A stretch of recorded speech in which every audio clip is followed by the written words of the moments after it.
Assalamualaikum warahmatullahi wabarakatuh. Perkenalkan, nama saya Gio Sastra Mangali dengan nama proklamasi 100400211 dari Fakultas Hukum Universitas Islam Bandung dengan dosen pembimbing Bapak Abdurrahman Esa, SPDI, MA. Izinkan saya mempresentasikan hasil penelitian saya dengan judul Problematika Pencegahan dan Penanganan Tindakan Perundungan di Lingkungan Sekolah mengacu pada Permendikbudristek Nomor 46 Tahun 2023. Pada latar belakang, salah satu tujuan negara Indonesia yang tertuang di alinea keempat Undang-Undang Dasar 1945 adalah kecerdasan kehidupan bangsa yang berdasarkan pada Undang-Undang Nomor 20 Tahun 2003 tentang Sistem Pendidikan. Permendikbudristek Nomor 46 Tahun 2023 oleh Kementerian Pendidikan, Kebudayaan, Riset, dan Teknologi mengatur kekerasan di lembaga pendidikan Indonesia dengan membentuk tim pencegahan dan penanganan kekerasan untuk menangani mengenai kasus perundungan yang ada di lingkungan sekolah.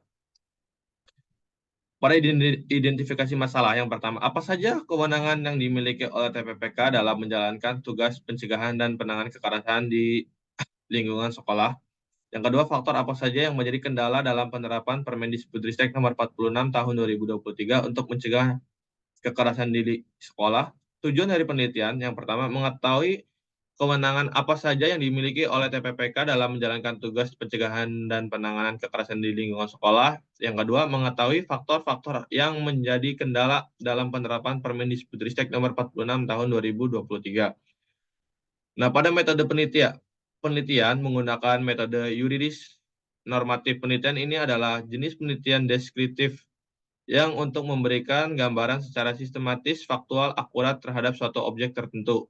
Sumber data bahan hukum primer yang mempunyai kekuatan mengikat secara yuridis. Dan pengumpulan data menggunakan teknik studi kepustakaan. Metode analisis menggunakan data kualitatif deskripsi. Nah, analisis problematika pencegahan dan penanganan tindakan perundungan di lingkungan sekolah mengacu pada Permendikbudristek Nomor 46 Tahun 2023. Pada poin A, kewenangan yang dimiliki oleh TPPK dalam menjalankan tugas pencegahan dan penanganan di lingkungan satuan pendidikan berdasarkan pasal 27 Permendikbudristek Nomor 46 Tahun 2023 tentang pencegahan dan penanganan kekerasan di satuan pendidikan, disebutkan bahwa keanggotaan TPPK berjumlah ganjil dan minimal 3 orang, yang terdiri yang pertama pendidik yang tidak ditugaskan sebagai kepala satuan pendidikan, yang kedua, komite sekolah atau yang biasa dikenal sebagai perwakilan orang tua atau wali. Yang ketiga, unsur lain yang tidak disebutkan.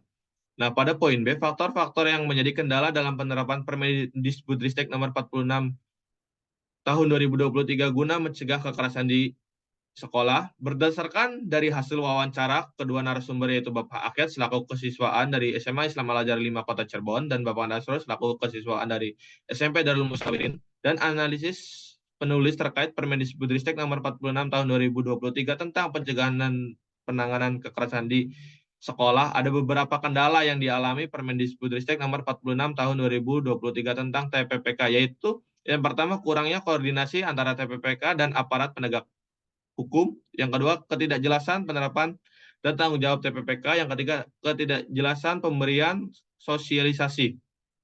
Nah, kesimpulan dari penulis yang pertama, terkait perlindungan yang berpotensi menuju tindak pidana sebaiknya diberikan kepada pihak yang berkompetensi, yaitu kepolisian. Oleh karena itu, satuan pendidikan sebaiknya ditempatkan sebagai mitra untuk memastikan bahwa pelajar membentuk moralitas yang positif pada generasi bangsa.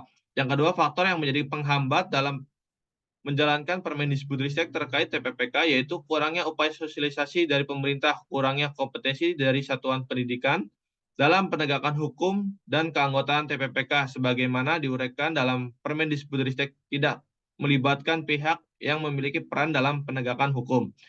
Nah, atau adapun saran dari penulis yang pertama, pemerintah perlu menyadari pentingnya peraturan dalam masyarakat bertujuan untuk menerapkan sesuai dengan kemampuan lembaga penegakan hukum. Yang kedua, melakukan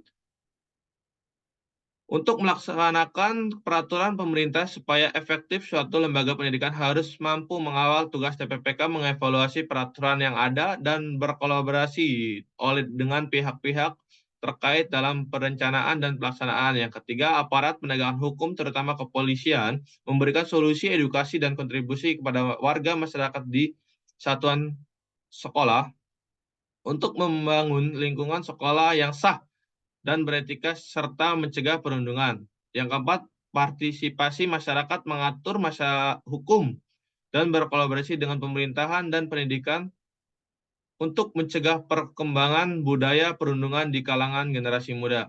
Sekian dari saya, kurang lebihnya mohon maaf. Wabillahi taufiq wal hidayah. Wassalamualaikum warahmatullahi wabarakatuh.